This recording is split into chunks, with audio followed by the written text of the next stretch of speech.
Yes, sir, he's here. We'll start in another 1 or 2 minutes, sir.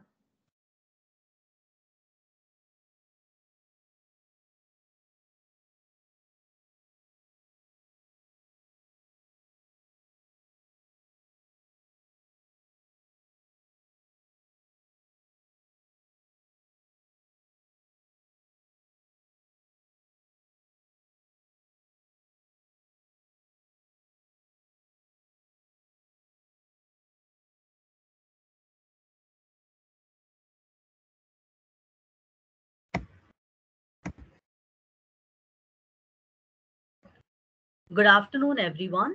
I'm Pooja Shankavaram from the first year PG Economics class, and I will be your MC for the day. On behalf of St. Joseph's College and the entire Department of Economics, I would like to extend a very warm and hearty welcome to all of you gathered here to attend this long awaited event. Before we get started, I would like to express my sincere appreciation to everybody who worked hard to kickstart the event and make it happen. Today, we are all gathered here for yet another eventful and informative lecture series conducted by the Department of Economics in collaboration with Oeconomica. I would like to extend a very warm welcome to our guest of honor and speaker, Mr. Roger Luce. He will be expressing his manifestation of his thoughts and opinions on the topic. There is nothing soft about soft skills. A very warm welcome to you, sir. I would also like to welcome Mr. Clement D'Souza, the Dean of the School of Humanities, Professor Anita Norona, the HOD of the Department of Economics, all the faculty of the Department of Economics, and a very warm welcome to all of the attendees of the event. I would now like to invite Professor Anita Norona, the HOD of the Department of Economics, to address the gathering.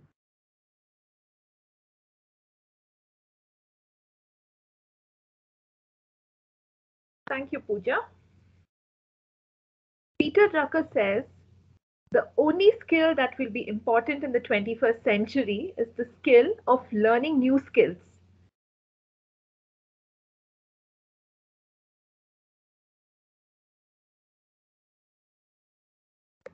Hello, ma'am. Ma'am, You you're are on. on mute. Okay. Should I start from the beginning? Yes, ma'am. Sorry about the technical glitch. Peter Drucker says the only skill that will be important in the 21st century is the skill of learning new skills. Everything else will become obsolete over time. Good afternoon, everyone. On behalf of the Department of Economics, St. Joseph's College, Autonomous Bangalore, I extend a warm welcome to Mr. Roger Lurche to the lecture series organized by the Department of Economics. He would be speaking to you all on the topic, There is Nothing Soft About Soft Skills. And I'm sure this talk will be as intriguing as the title. Thank you for readily accepting our invitation, Roger, and it's always a pleasure to have you back at St. Joseph's College. I also take this opportunity to welcome my colleagues, student participants, and all other participants to this lecture. Have a fruitful session. Thank you.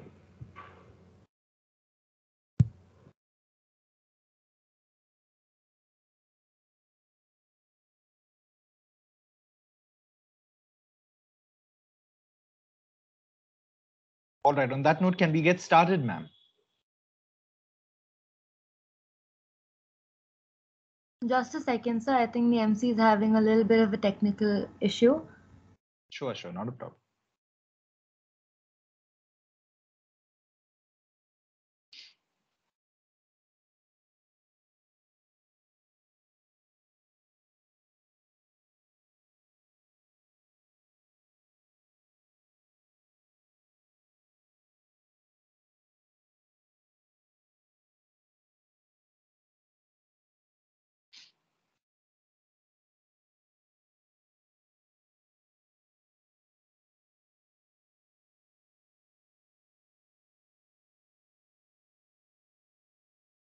Shraddha, I think you can take over from here and we can introduce the guest. Sure, ma'am. So now I would like to call upon Professor Tulika Bhattacharya to introduce the guest of honor for today. Thank you, Shraddha. So I got the opportunity to introduce. Ma'am, you're on mute, I think. Okay, sorry. Yeah. So I got the opportunity. Thank you, Shraddha, and good afternoon, everyone. Good afternoon, Mr. Roger. And I got the opportunity to introduce today's speaker, Mr. Roger Joseph Roche. He is an alumni of SJC. So I think he is CBBT batch of 2013. So we are very happy to give you back here, sir. He is he is currently working as an HR consultant for Oracle. Before that, he was associated with Mindtree as well as a HR business partner. He has passion in public speaking and that he actively participated in several international award shows, workshops, concerts, and conferences. He is a member of the Young Advisory Board of NHRD Bangalore and Communication Charter for NHRD National Chapter. Besides, he hosted several events and conducted workshops on various topics as well. And he's engaged in writing, directing, and acting as well. So, with this brief introduction, I'm sure you have got a wide range of experiences, and we all are very eager to hear from you. So, without any further delay, I now call upon, I just heartily welcome from on behalf of Department of Economics and SJC. I welcome you for the very important and interesting topic on which you are going to speak. That is, there is nothing soft about soft skills. I think the students are also eager to learn. Welcome to you, sir. The stage is all yours now. Thank you very much.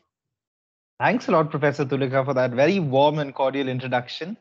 It's always a pleasure to be back at St. Sir, you are on mute.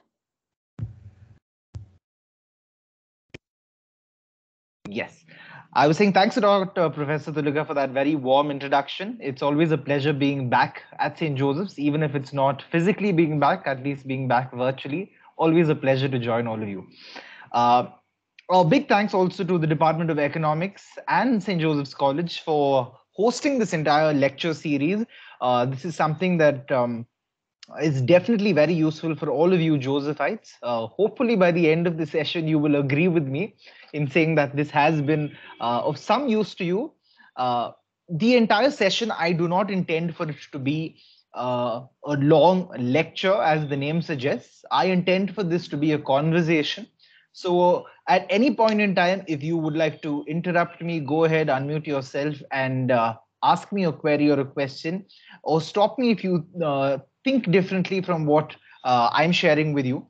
Like I said, it's not going to be a lecture. And first of all, who am I and why am I even here to talk to you about soft skills, right? I don't mean to boast, but I say this in all modesty. I'm a fellow Josephite, just like all of you. So I've been there, done that. I've been in your shoes. I know what it is to sit back in class and listen to a lecture from somebody out of the blue who's coming and visiting us. I used to look forward to those lectures because the lecturer didn't know who we were, because it was an external faculty. So that gave us that extra leeway to either outsmart the external lecturer or to sit back and have a nice relaxing hour. So I don't intend for you to do either one, but why I'm telling you this is for the simple reason that having been a Josephite, having been through the portals of St. Joseph's College, I know what it is to go through those important years, those crucial years of life where you're making some very important decisions, right?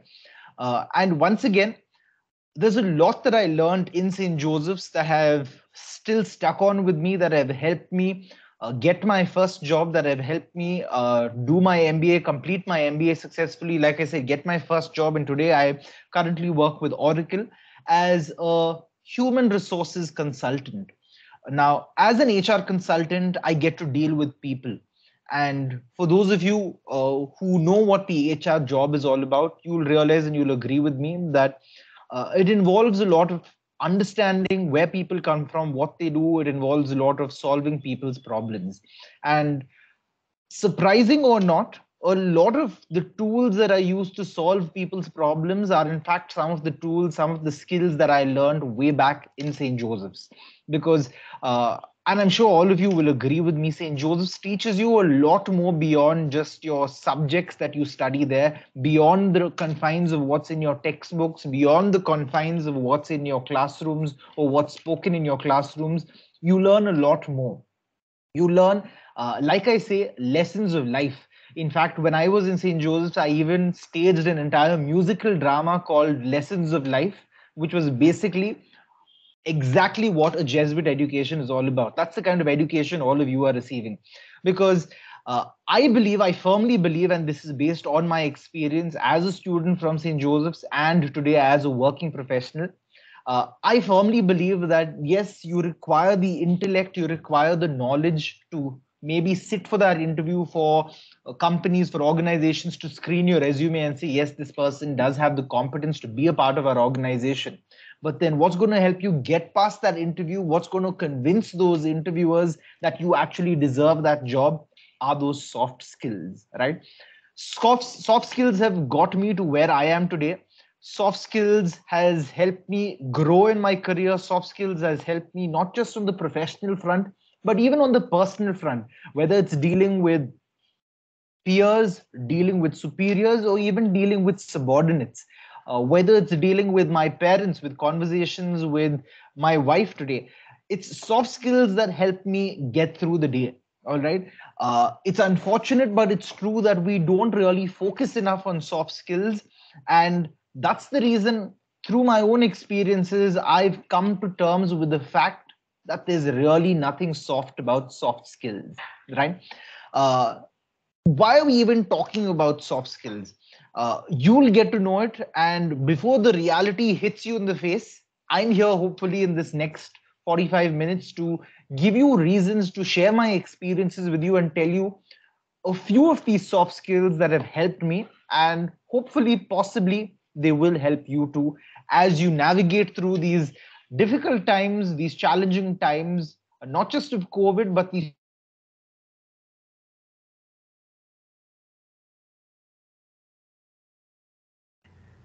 Roger, you're on mute. Can you hear me, ma'am? Yeah. Shraddha, could you please make him the presenter, because I feel there is someone who is muting. Yes, ma'am. Yes, ma'am. I'm doing that. Please do it immediately. Yes, sir. You can continue.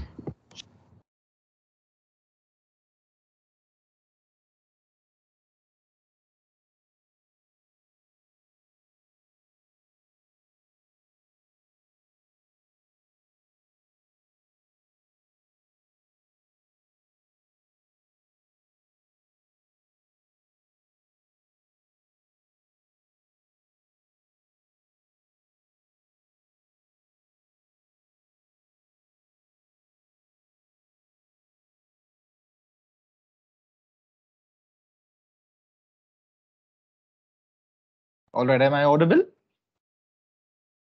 Yes, sir. You can go ahead. All right. Soft skills can clearly help you through a lot in life, but when it comes to technical glitches, there's nothing that can really stop you. All right. The point and purpose, like I said, of this session is to share with you a few of my experiences, and hopefully they will help you. I'd like to begin with one of the soft skills that I find very interesting, very fascinating. It's something that I hold very near and dear to me. It's helped me quite a bit, and it continues to help me in my current role as an HR business partner with Oracle. So if you haven't guessed by now, I'm referring to the soft skill of communication. Now, communication I found to be something that's extremely important, irrespective of whatever job you do. Whether if you're a doctor, you need to be able to articulate to a patient what exactly is his or her sickness. Diagnose after you're done with the medical clinical diagnosis of what that sickness is. You need to be able to communicate and not just spit out words at that person, but empathetically, meaningfully communicate to that patient what exactly is that diagnosis, how that person needs to be treated, so on and so forth. If you're an architect, you need to be able to communicate to a client, to the person who's going to be living in that house, or the person who's going to be working in that building that you're constructing for them, that you're designing for them. You need to be able to communicate to the builders the vision that you've envisioned for this structure. Articulating and communicating your ideas is an important skill. If you're an engineer, and today Bangalore is one of the biggest IT hubs of the country, I work with engineers on a daily basis. What do engineers do, and what's the biggest problem that engineers face today? It's the fact that at the end of the day, yes, India does have cheap labor because majority of our young Indians today are engineers. They've spent their entire adolescence learning engineering. But the biggest problem that they face is most of our clients are US or European based clients, and our engineers are simply not able to articulate what is the impact of a code that they are typing into their laptops here in India, and how it's going to impact that final person who's using the benefits of that piece of code in the US or across the world, right? So an engineer needs to be able to articulate and communicate what's the impact of that piece of code. Lawyers, of course, need to be able to articulate what their client's defense is or what their problem is to a judge, to convince that judge to give them a judgment in their favor. Whatever the role is today, your teachers need to be able to articulate and communicate effectively to all of you so that you're able to absorb and understand the concepts that's being taught to all of you. Forget about the professional side. Talk about your personal side. Today, if you have to meet somebody at a cafe for the very first time, even for a date, you need to be able to talk to that person, articulate that idea in your head without sounding too forward, without sounding too creepy. You need to be able to put on that best impression of yourself by articulating what you have in mind, right? Talk about what happens with your friends. Today, how do you catch up with your friends? And when I say communicate, I'm not necessarily talking about verbal communication. I'm talking about your presence on social media. When you put up a post on a Facebook, on Twitter, on Instagram, what are you essentially doing? You are communicating to the world that this is who you are, this is what you've done. Whether you're telling the world something as small as what you've had for breakfast, or you're throwing out a very powerful message about an incident that has happened in your life, that is essentially you communicating to the rest of the world what kind of a person you are. On a little more serious note, very soon, once you step out of the portals of St. Joseph's, you're going to be sitting for job interviews. What are you doing at those interviews essentially? You are basically having a conversation with the person on the other side of the organization. You are trying to communicate to them why you think you are the best fit for their organization. You are trying to convince them that you deserve a place in their organization. And essentially, what are they trying to do? They are trying to communicate to you what the organization offers to you, what's in store for you if you join that organization. So communication, whether we like it or not, is a very integral part of what we do and how we do things.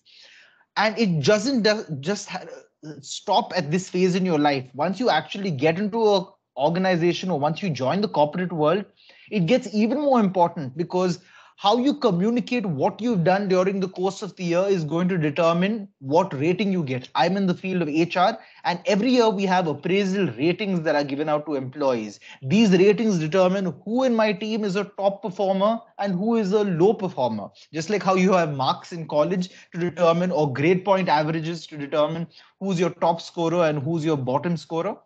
Likewise, in the corporate world, we have ratings. So how do you come about ratings? Ratings happen through an appraisal discussion where you sit with your manager and you have a discussion. You communicate what you've done during the course of the year that makes you a top performer, what you've done that can convince your manager that you've met expectations or exceeded expectations. All of this happens through communication, right? Another very important part of soft skills, or as I'd like to call them core skills, is what do you do with this communication? You need to channel this communication to something a little more productive. You need to channel this communication to help you get that promotion, to help you get that hike. I want to move on from this soft skill of communication to another very important, I wouldn't say soft skill, but it's a way of life. It's leadership. All right. Now, you may stop me and say, what do you mean by leadership? I haven't stood for student council elections in my college. I'm not a class representative or a sports representative. Leadership has nothing to do with me. But that's where you're wrong. A leadership is not confined to a badge or a title that you are asked to wear or a leadership cap that you're supposed to put on. Leadership is something that's very intrinsic. I want all of you in your free time to look up this word gumption. All right. Gumption is what today's world asks for. It's what it demands. Gumption is what's going to set you apart from the mad crowd of sheep that just follow blindly.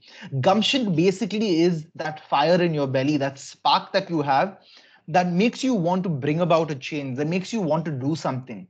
And this spark, this gumption is what's seen in leaders.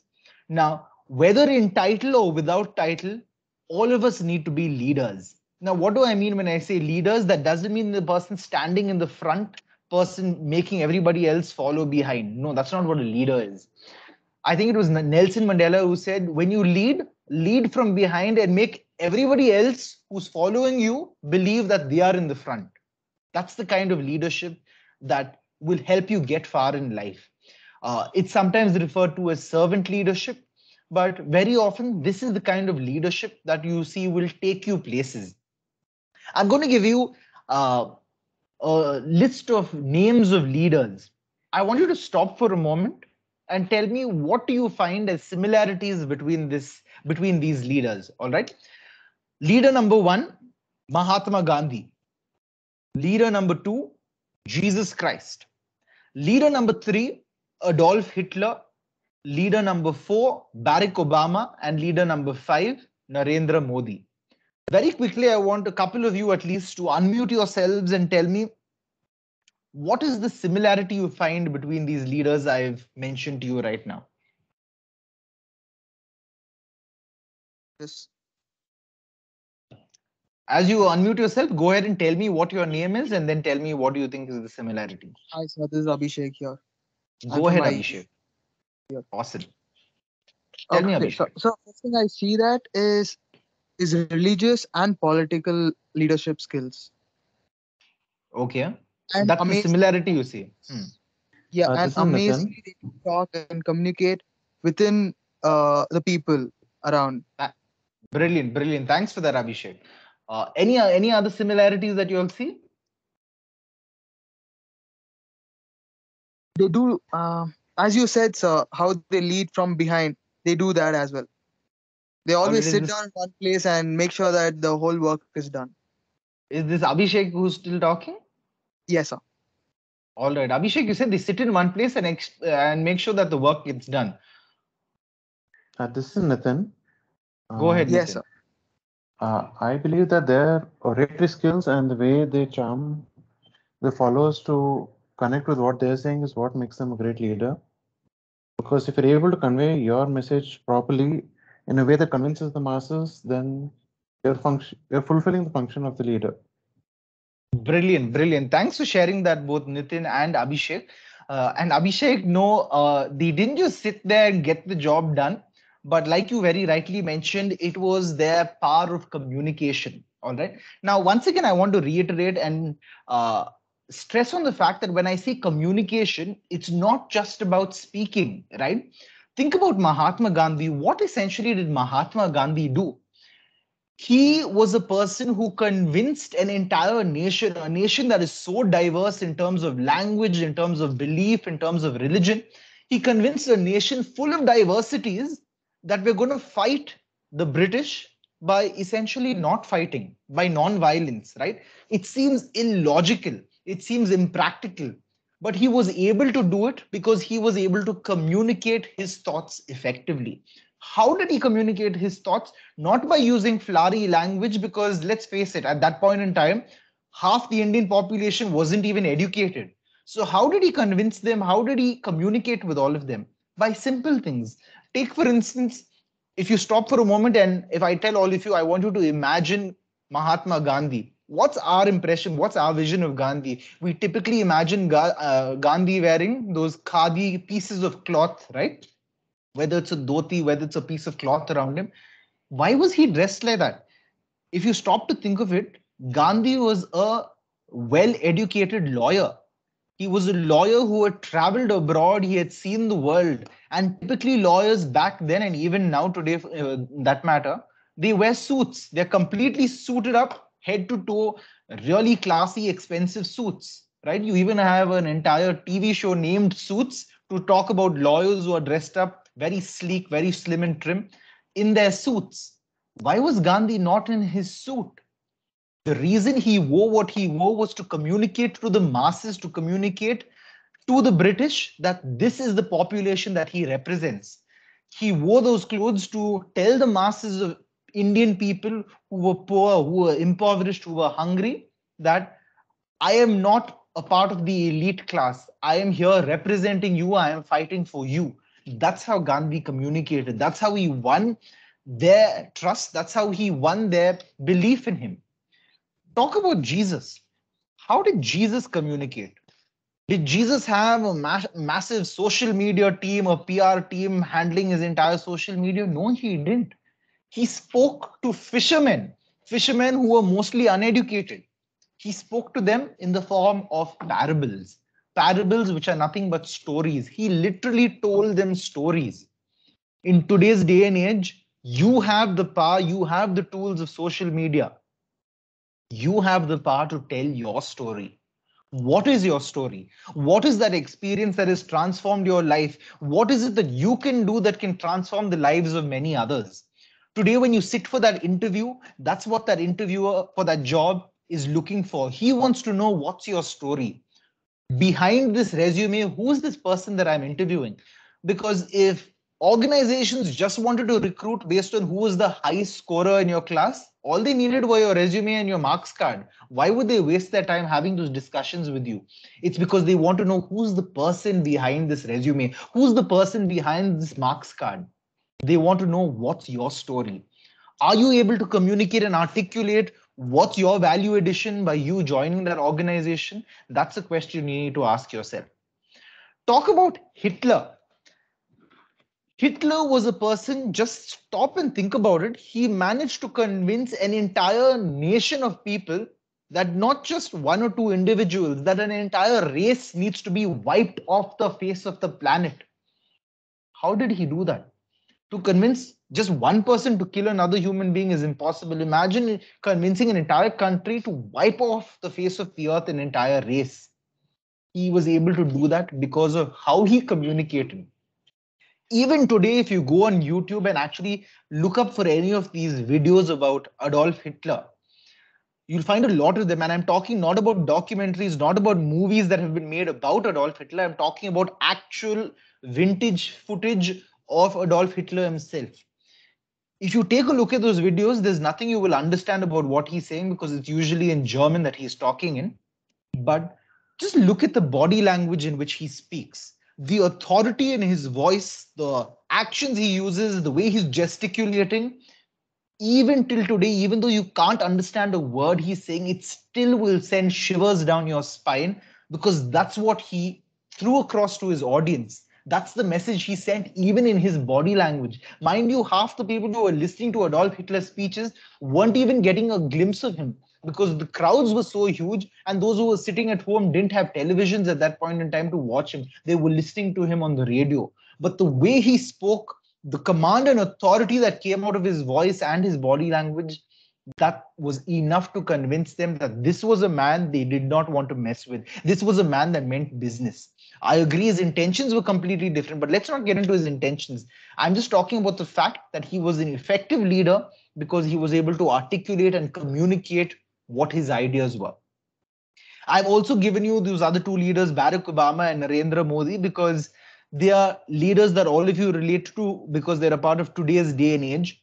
And yes, I do agree they have PR teams telling them what color tie should be worn when you're giving a speech that's motivating your audience, when you're giving a speech that has bad news involved in it. Everything is looked after. But even then, like them or hate them, you just can't ignore these two personalities because they have made their presence felt in the field of politics, in the global stage, in the global arena when it comes to politics in today's day and age. It's simply because they have this beautiful skill of effective communication, right? So combining this first skill set of communication along with leadership, these two are a brilliant combination that will help you go places you never thought you had the potential to go. All right, it's very important to try to combine these skill sets whenever you get the chance. And the best place to experiment with all of this is this phase that all of you are in, this phase of college where you're learning new things, you're meeting a whole bunch of new people. And don't tell me that just because you're not physically present in college, it's going to be harder, it's going to be difficult. Like I told you, back then, Hitler, Gandhi, Jesus, they didn't have Twitter, they didn't have Instagram, they didn't have Facebook to tell people, they didn't even have Microsoft Teams to communicate the way we are communicating today. Yet they've changed the course of humanity. They've been revolutionaries in their own right without technology. Today, all of you are equipped with technology. Imagine how much more you can do. You can talk to people in different corners of the globe, irrespective of where you are. Imagine how much more of a change you can bring about through communication and leadership. The next important core skill that I want to talk to you about, yes, I'm not going to call it soft skills anymore, because like I said, there's nothing soft about it. The next core skill that I feel is very important, irrespective of which phase you are in your career, which phase you are as a student, is networking. Now, what do I mean by networking? When I say networking, I'm not talking about hanging out with your friends outside St. Joseph's College of Arts and Science. I'm not talking about just going and hanging out at McDonald's or KFC or on Brigade Road. No, that's not what I'm talking about. When I say networking, I'm talking about tapping into connections that you can be helpful to at some point in time, or connections that can be helpful to you at some point in time later on. Right? Very often, even if it's, say, in terms of you organizing your fests, whether it's Visages or it's Pratibha, your internal fest, or whatever it is, you sometimes need to involve multiple stakeholders. Stakeholders could be external, they could be internal. They could be your faculty or your principal, who could be internal stakeholders. They could be external stakeholders, who could be sponsors for the event, who could be people who are setting up stalls in your college. Doesn't matter. Every time you make an effort to get to know one of these people, to tap into somebody who could potentially sponsor your event, to tap into one connection or a connection of another connection that can help you pull off this entire event, that's you building a network, right? Now, that network is not just as long as Visages is done and dusted. That network needs to last you a lifetime, right? I'm in the field of human resources, and I can tell you sometimes there are managers and employees that don't get off too well. There's a lot of friction, and sometimes you have employees leaving their teams or leaving managers simply because they couldn't get along with them. You'll be surprised to know that it happens so often that today you may leave this team, you may even leave this company, but you never know when next you're going to cross paths with that same person. Whether you'll be reporting into that person or that person will be reporting into you is completely unpredictable in the corporate world. You never know when you may actually need that person to guide you, to help you for whatever small way or whatever big way or whatever big problem that may come your way. Don't get to know people with this ulterior motive in mind that I need his help, that's the reason I'm going to be nice to him or her. Meet people, get to know them, because everybody has something to offer, right? The fact that I am here today is not by my own accord. It's not randomly by chance that I am here talking to you. It's because your professor, Ms. Anita Narona, stayed in touch with me. I was a part of her network. She was a part of my network. We continue to stay in touch. We continue to stay connected. Connections help you reach out to different people. They help you reach out to people professionally and personally. How many times has somebody reached out to you and said, or even you first years, when you're going from first year to second year, how many times have you reached out to one of your seniors and says, you know what, I've got this faculty who's teaching this subject. How is he or she, right? You ask feedback, because that's what people do. That's what we as humans do. We talk. It may be gossip, it may not be gossip, but at the end of the day, in today's corporate world, it's very often said that your network determines your net worth, right? Because that's the importance of networking. The bigger the circle of network that you have, the bigger the influence, the impact that you have in today's day and age. Why is social media so happening for all of us and so impactful in all of our lives? We have something called social media influencers, right? There are people, and I'm sure you know people your own age or sometimes even younger than you, who are social media influencers. What is the essence of what they do? It's simply the fact that they have a larger network. Why are people after followers, after likes today? Because the number of followers, the number of likes you have determines how strong or how powerful or how impactful your network is, right? That's why you have people, there are only certain people who have a blue tick on Instagram or on Twitter or wherever. Why are they given a blue tick? Not just because they are verified by Twitter or Instagram, but because they are social media influencers because of the influence that they have among the people that follow them. Influencers are nothing but people with amazing networks, right? I'm not advising or recommending or suggesting that all of you become social media influencers, but the point I'm trying to send to you, the point I'm trying to make right here, right now, is you need to have a circle of influence around you. Your thoughts, your ideas, what you do, what you say, the personality that you portray to the rest of the world will influence somebody or the other, whether you realize it or not. Focus on that circle. It doesn't necessarily have to be a big circle, but try to build those networks right here, right now. Like I said, this is the best time to start forming those networks. Don't confine yourself only to St. Joseph's College of Arts and Science. Don't confine yourself only to the humanities block or only to your humanities crowd. Figure out what's happening across the field, what's happening in the science section, what's happening with the commerce students. If not the students, talk to your faculty, figure out what's trending, what are they talking about, what are conversations in staff rooms all about. Build your network. Believe it or not, even today, it's been years since I've graduated from St. Joseph's College, but I still happen to be in touch with your principal. I still happen to be in touch with Professor Clement. Professor Clement is in my top 10 people on WhatsApp who communicates to me on a daily basis. I'm still in touch with your principal, Father Victor Lobo. He wasn't there back when I was in college, but I'm still in touch with him simply for the fact that he's a part of my network. And today, networking determines not just whether you can have one foot in the door in an organization that you're interviewing in. Sometimes networks will help you move from one job to another. The reason I moved from my previous organization to my current organization, I moved from Mindtree to Oracle, simply because I had a network that was built in Mindtree that extended into Oracle. It was a colleague, a friend of mine who worked at one point in time in Mindtree, who then went on to work in Oracle and then told me about this amazing opportunity in Oracle. And that's one of the reasons I left Mindtree and moved on to Oracle. So your network will help you sometimes get jobs, get increments, get hikes, get promotions. Build that network. How do you build that network? Go back to step one of this conversation we had today. Communication. You need to start communicating, whether it's communicating, like I said, in person, communicating on social media, building your brand on social media. And when I say social media, I'm not just talking about Instagram or Facebook. I'm talking even about LinkedIn. Are you building that brand for yourself? What kind of a career you want to build for yourself?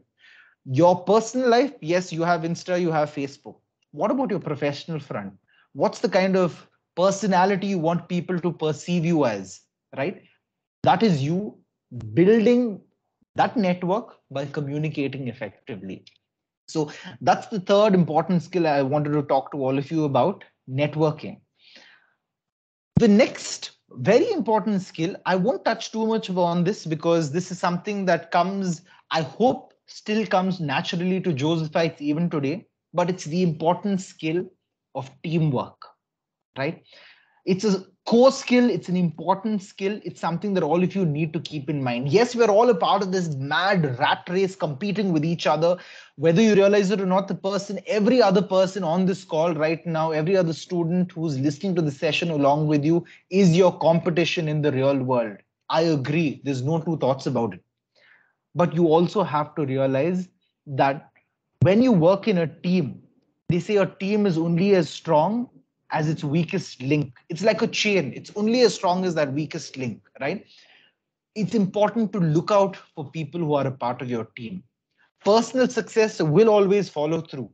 But whether you're a part of an organization, whether you're a part of a college, an institution, whatever you're a part of, you are a part of a unit, right? At the end of the day, once we're done with college, we go back home. Our basic, most primal unit is our family, our parents, our siblings. That's the first team that we're a part of. You need to look out for that team. That team is the team that's going to help you go places. How many times have you come to college or have you attended a class in a really bad mood simply because you had a nasty fight or an argument with somebody at home, right? Because that team at home, that is a reflection of how you perform at work. If things are bad with that team at home, then you're not going to be able to perform effectively with that team in the office, right? So look after your teams, look out for your teams. There will always have a team that has a strong member, a weak member, and one member that's in between. You need to ensure, like I said, the team is like a chain. It's only as strong as that weakest link. Focus on the areas of improvement, leverage the strong points that you have in your team, and together you need to work as a team, because they say the best teams are the ones that swim and sink together. If you're swimming, then everybody swims together. But if you sink, not just one person in the team falls, everybody takes the same impact. Everybody sinks together, right? Teamwork is something that you'll realize is very important, not just now while you're in college, but even once you get into the corporate world. If there's one member in your team who's slacking, figure out how you can help that person, right? It's no point just focusing on you and your work, because at the end of the day, if you do your work, but the rest of your team is still in a backlog, then that's going to be a problem for you as well, right? Look out for your teams, because at some point in time later in the future, when you are slacking for whatever reasons, you know for a fact somebody else has your back. And in today's day and age, when, like I said, it's a rat race, it's crazy out there, the most important part is to hope at the end of the day, if you're having a rough day, there's somebody who's got your back, right? And who's that somebody? Who's that team? Some of you may say, no, once I graduate out of this college, I'm all by myself, right? That's why you go back to the previous soft skill or core skill I was talking about, network. When you're thrown into a project in a corporate organization, you are given a team. You don't get to choose. But that network that you start forming today and now, that's you choosing your own team. It's like back in the days when we were in school, when you were called to play a game of gully cricket. Remember, 2 people are always pulled up as captains and you get to choose your team. Building your network is you choosing that team for yourself. They are the people that you will fall back on when things in the office get rough, when possibly things at home get rough. You need a good fallback option, right? You need somebody who can support you, somebody who can mentor you, somebody who can guide you. Or even if they can't mentor or guide you, sometimes you just want somebody to listen. You need to have a core team helping you get through professional life, helping you get through your personal life. Start building that team for yourself right now. It's a core skill. It's important because no matter how many hikes you get, how many promotions you get, it's that core team that's there to celebrate with you. What's the point getting a huge hike if there's nobody to share it with, right? What's the point getting promoted if there's nobody to tell that you've got promoted, right? You need to start building that team for yourself so that you have a team that's helping you grow, that's helping you, giving you that foundation, that strong foundation that you need, and giving you that assurance that no matter what happens, we've got your back, right? So teamwork is the next most important aspect or core skill that I'd like to focus on. I'm going to quickly stop just for a couple of minutes and check with any of you. Do any of you have any doubts, any clarifications with what we've covered so far? Or if you'd like, we can keep the questions towards the end. But if you do, please go ahead. Like I said, unmute yourselves. I'll be more than happy to hear you out. All right. The next bit that I want to talk to you about is from an experience that I learned early on when I was in Mindtree. This was, I think, the first few months when I got into the corporate world. And there was this huge personality of a leader that we had. he was ferocious, to put it very bluntly.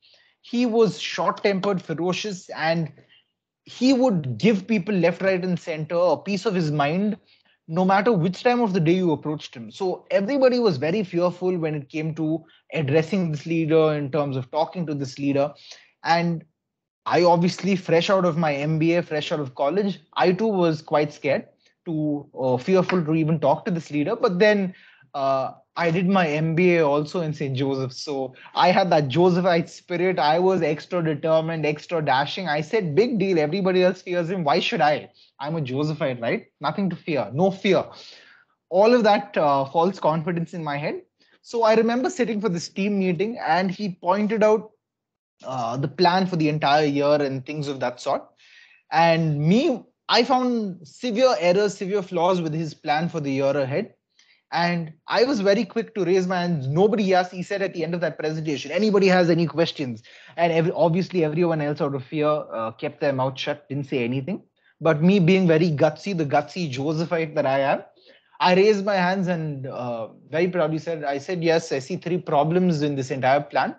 I very eloquently told him in my beautiful English what those problems were and why I see that it's definitely going to go wrong, whatever he's planned for. And to my surprise, as ruthless as he was with the rest of them, he was quite kind to me. But he did put me in my place when he told me, he said, Roger, it's brilliant that you had the guts to raise your hand and point out these these flaws in my plan. But I got to being a leader for this one reason. Anybody can point out a flaw. Anybody can point out a mistake. What's most important, what separates you from the rest, is providing solutions for those flaws that you've pointed out. For every problem that you pointed out, I want you to give me 2 solutions. And that was a huge takeaway for me. Because as a human resource business partner, as an HR business partner, irrespective of whatever role that we play, whether it's an IT engineer, whether it's being a teacher, being a faculty, whether you being a part of any team, anybody can point out problems, right? But being able to think out of the box and think of solutions for those problems, that's the kind of person organizations want, right? Organizations want you to be solution providers. Today, irrespective of whatever job you do, we are all eventually called to be solution providers. Solutioning is a core skill that we need to condition our minds, condition our behavior to get used to. We need to get into the habit of being solution providers. Like I said, any profession, what is a doctor doing? A doctor is not just finding out what's wrong with the patient. He's also giving him or her a cure. He's giving him medication to address that illness. What is an architect doing? An architect is understanding what are the expectations from this particular client and giving them a solution of a design of when phase 1 of this building can be done, when phase 2 can be done. What is your teacher doing? A teacher is providing you with solutions to these huge number of questions that you have. What am I going to do next in life? What exactly is the subject all about? How do I figure out who did what? Your teachers are giving you solutions. Irrespective of me and my job as an HR professional, this is practically what I do on a daily basis. I solve people's problems, right? What do we mean by HR business partner? We partner with businesses, with leaders to solve problems at the grassroots level. Today, earlier today, I spoke to 3 employees that had problems with their managers. I spoke to another employee just before this session about a problem that she had with sorting out her leaves, her balance of leaves. All we do is solve people's problems, irrespective of the role that you're doing. Get into this habit of not just finding out what the problem is. It's important to be courageous enough to speak out and point out what that problem is, but it's also just as important to be able to find a solution to the problem that you've pointed out, right? Let's all try to be solution providers, another very important core skill. We've just got about 10 minutes, 12 minutes more, I see by my clock. So I'm going to very quickly conclude and tell you just the last bit that I'd like to share with all of you. I've spoken to you a lot. We began by talking about how important communication is, how it's important to combine this communication skill with leadership. Be the leader, stand up, bring out that gumption within all of us, do things, use that fire in our belly. Then I've spoken to you about building that network around you, why it's important for you to have a strong network, and then realize that teamwork is just as important, because like I said, a team is like a chain, only as strong as its weakest link. And then finally, I've told you to be solution providers, right? Don't just focus on the problem, focus on possible solutions to that problem. I want to quickly let all of you know that all of this sounds cool, it sounds fancy, some of you may relate to it, some of you may think, wow, this actually makes sense. But trust me when I tell you, none of this can happen overnight, right? Nobody brings about a change overnight. We need to condition ourselves into bringing about these changes to become better versions of ourselves, right? That's one thing that all of us need to continuously strive to do, to become better versions of ourselves. There's this amazing book that I read not too long ago. It's called Atomic Habits. It's written by this guy called James Clear. He talks about how it's important for all of us to bring about small changes that will eventually have huge impacts in what we do and how we do. What is he essentially saying? He's basically saying, for those of you who are out there trying to lose weight or trying to build your bodies, if you go to the gym for one day and you stop, are you going to return back home and look in the mirror and say, wow, I've got amazing abs and biceps? No, it's not going to happen. Will it happen at the end of day 2? You go to the gym, work out for an hour and come back. Will you see that change? No, it's not going to happen. It will not happen on day 3. It will not happen on day 4, 5, 6. It may not happen for the first 30 days. But it's that 1 hour of workout that you need to do consistently and keep doing it over and over again, because only then, maybe at the end of the 2nd month or the 3rd month, you will see that change that's happening. It's the same thing with Simon Sinek points this out very brilliantly. He's another amazing visionary who pointed this out. He said, it's the same thing with brushing your teeth. Can I spend 24 hours continuously brushing my teeth one day and then expect my teeth to be perfectly fine for the rest of the year? No, it's not possible. It's that small 10 minutes that you spend every day in the morning brushing your teeth. If you brush your teeth for one day and just leave it and expect it to be fine, it's not going to happen. You're going to have infected gums, you're going to have cavities, you're going to have whatnot. But 10 minutes that you spend in the morning and the night, maybe 10 minutes in the morning, 10 minutes at night, and you keep doing this 10 minutes, not just for one day, not just for 2 days, but consistently over a period of time, that's what's going to give you healthy gums. That's what's going to give you healthy oral hygiene, right? So very similarly, all of these different core skills that I've spoken to you about, whether it's communication, whether it's networking, whether it's teamwork, whether it's thinking out of the box, these are not things that you do just because I had this lecture series session organized by the humanities team. Overnight, tomorrow onwards, I'm going to start communicating to everybody left, right, and center, start talking to my family, start talking to my team at the office, team at college. No, it's not going to happen. You're not going to see some drastic change overnight. These are small changes that you need to make in your life and keep at it. Keep consistently doing it over and over and over and over again until one fine day, you wake up one day and you realize that you are in front of your laptop talking to about 150 odd students, telling them about something you've done over and over again, which has helped you get to where you are. That's the realization point that you'll reach at some point in time when you put all of these in action and keep doing it over and over again. That's the little bit that I wanted to share with you based on my experiences as a Josephite, as an HR professional, and more importantly, as somebody who's been through the portals of St. Joseph's, who has gone through what each of you are going through, and who's here today to tell all of you that you will come out stronger and the world's your stage, right? The best is definitely yet to come.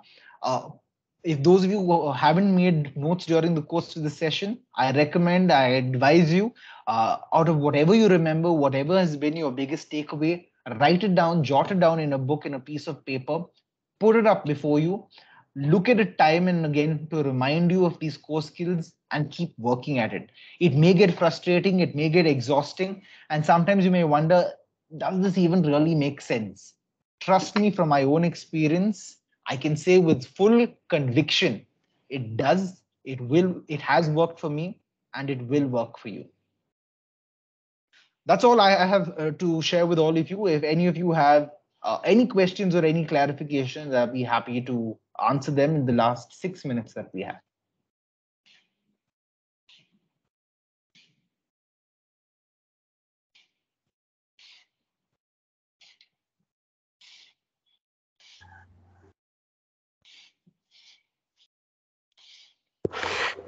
We'll open the floor for questions now. So there are a couple of questions that we've received. Sure. Let's go ahead with the question that we've already got. So as college students, what can we do to stand out among other, and how can we effectively show recruiters that we are good with a certain soft skill? Brilliant. If you could just repeat that second part of that question. I heard, as college students, what do we need to do to stand out and show recruiters that we're really good at a specific soft skill, right?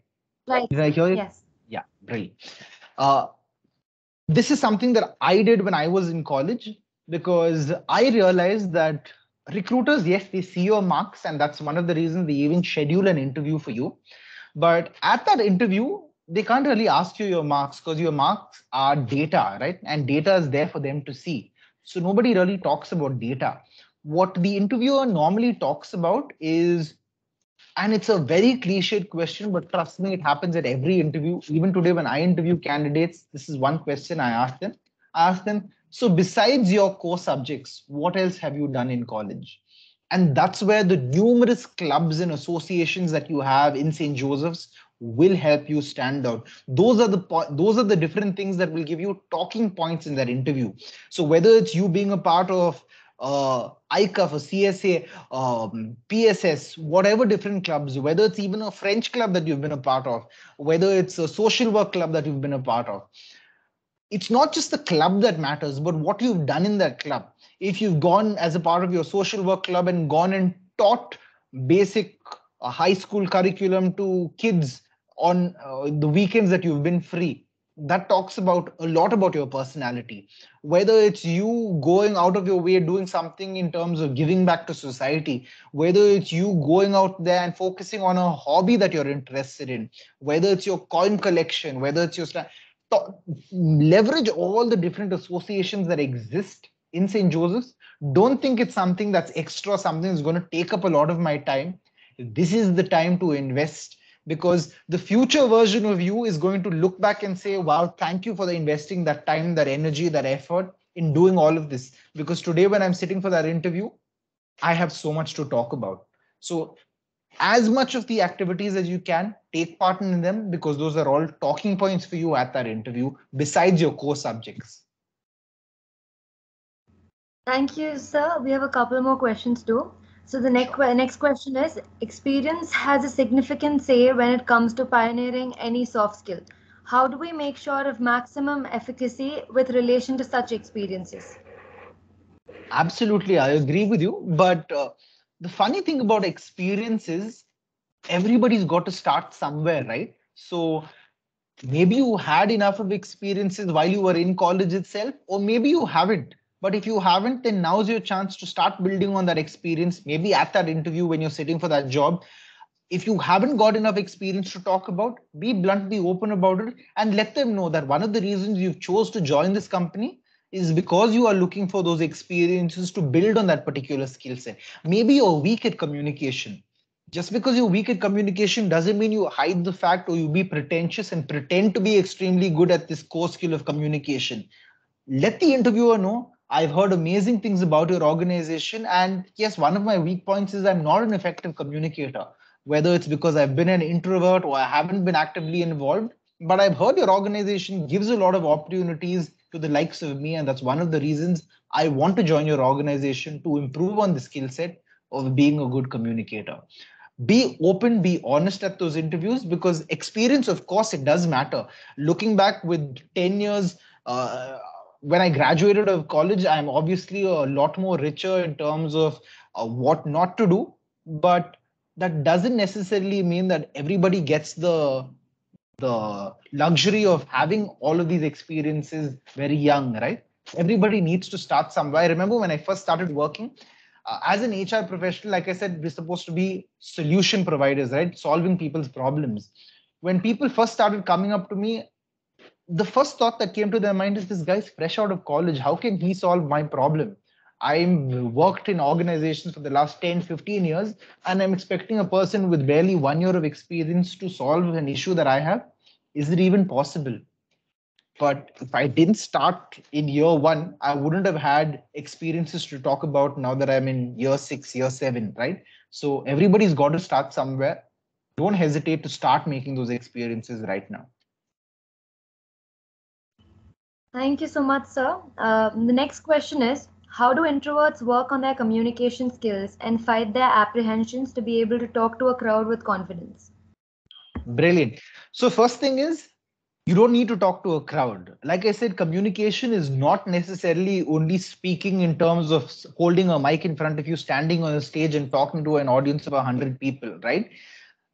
Communication starts when you talk to the person right next to you. When you're sipping a cup of coffee in the evening and having a conversation with your parents, that's you communicating, because you aren't talking to an audience of 100 people or 1,000 people when you're sitting for an interview, right? It's usually a one-on-one discussion or one-on-three discussion. So don't force yourself into doing something that you know you're not going to be comfortable doing. That doesn't mean I'm saying stay in your comfort zones and don't try out or experiment anything new. What I'm trying to say is communicate through a format that you are comfortable with. Maybe you're good at writing things. Maybe you're good at uh, giving a podcast where you don't really have to look at somebody directly. Start a podcast of your own and share the link. It's as simple as sharing it through a message, right? That way you're putting your opinion across to a large audience, but you're not necessarily doing it looking at them in the face, right? So start with a format that you are comfortable with. Once you realize that you're able to talk for a good 10, 15 minutes, just looking at your computer screen or looking at your phone because you're recording a podcast, you're not really looking at a person, then you get convinced of the content that you are speaking of. Once you've done it once, once you've done it twice, like I said, maybe you've done it 10 times, that slowly gives you and helps you build that confidence where maybe you can talk to one or two people in front of you. Keep doing that then for a long period of time. Practice until you get comfortable talking to those two people. And then it won't matter if they add on two more.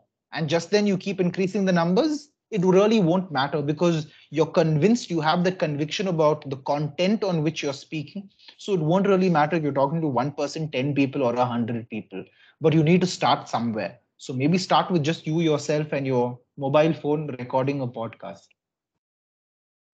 Thank you so much, sir. I think that will be a great help for all the introverts. We'll have two more questions. So in the corporate world, rather than having a social network, doesn't the companies look for candidate who shows commitment towards the organization? Absolutely, but what is a yardstick or a dipstick for an organization to measure what kind of commitment that you're going to have? There's no litmus test to say this candidate is going to be very committed to me, this candidate is not going to be committed to me, right? I get what you're saying, that if people find that you are very connected, you know people, and say, if I go for an interview, it's not like I'm going to go tell the recruiter, you know what, I know people in Oracle, Mindtree, doesn't mean I'm only waiting for Wipro to get a job. That's not the case. In fact, when I sat for my interview in Oracle, I had only one company's work experience, that was Mindtree. But while I was in Mindtree, I was a part of a forum called the NHRD, which is a huge HR forum of other HR professionals working together, sharing best practices.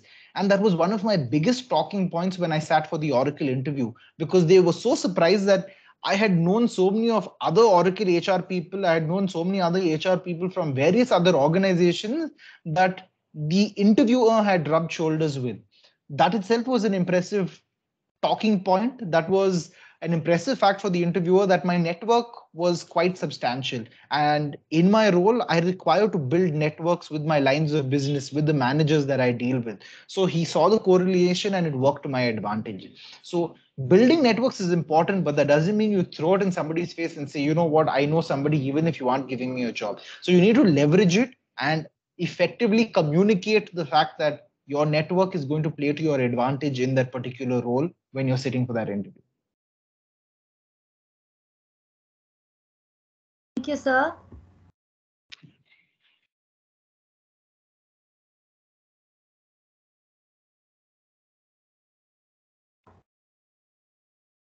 Do we have any more questions?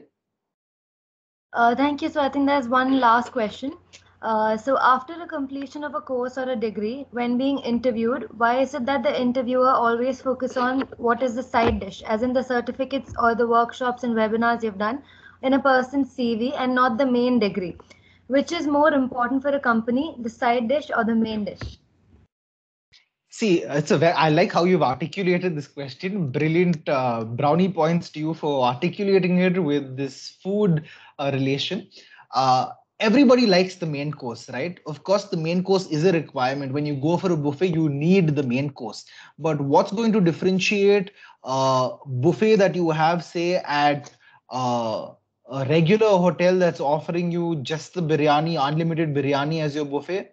What's going to differentiate that kind of a buffet from, say, a buffet at Chutney Chang's when you have a variety to choose from?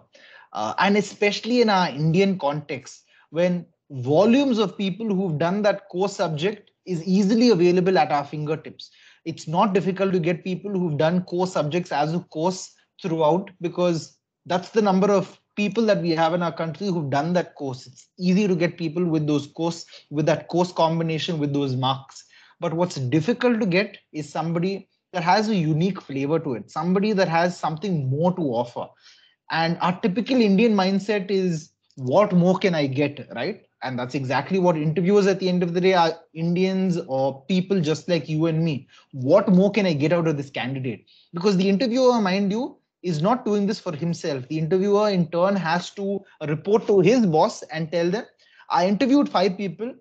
All 5 of them had this core subject. They'd all done this, but this one person has done A, B, C, D more than the others. And that's why I feel this person is a better fit, right? And I'm speaking from my own experience. When I interview candidates today, my boss asked me, so yeah, all of them are MBA graduates. What makes this one stand out from the rest? That's exactly what an interviewer is trying to figure out in that interview. What do you have to offer that none of these other people who sat for this interview have to offer? So it's different for different people. You need to figure out what's your USP. USP is your unique selling point. What's that one factor that you have in you that's going to make you outshine the rest? Thank you so much, sir. I think that was all with the questions, and I think you really explained everything so effectively. Thanks a lot. Now we're moving towards the end of the session. Before we proceed to the vote of thanks, can we all take a group picture? If you all can switch on your cameras, then that would be great. I'll be clicking a picture.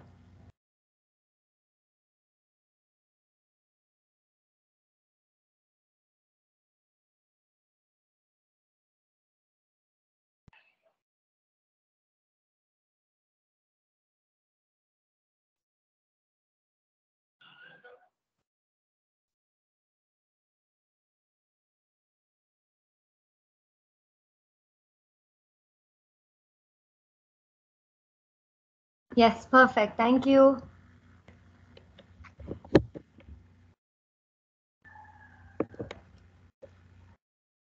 So once again, I'd like to thank Mr. Roger Roche, sir, for addressing the gathering and for talking to us about soft skills, which is not really soft. So now I'd like to call upon Arya for delivering the vote of thanks. And before that, we will be putting a link on the chat box of the feedback forms. Please make sure all of you fill in the feedback forms, and you will be given your certificates in the next 2 days. Now I'd like to call upon Arya. A warm and cherished afternoon to our most valued Honorable Chief Guest, Mr. Roger Lashe, Principal, Registrar, Rector, Teachers, Management Committee, and my dear friends. It is my privilege to propose a vote of thanks and acknowledge the contribution of those who worked hard to make this event a success. I, Arya Dubey, on behalf of the Department of Economics, St. Joseph's College, and the entire fraternity of the institution, first of all, extend my most sincere thanks to the Almighty God for making today's event a resounding success. I would like to extend my most thanks to our chief guest, Mr. Roger Lashe. Today, we had the opportunity to hear your thoughts, sir, and this is going to help us in our future endeavors.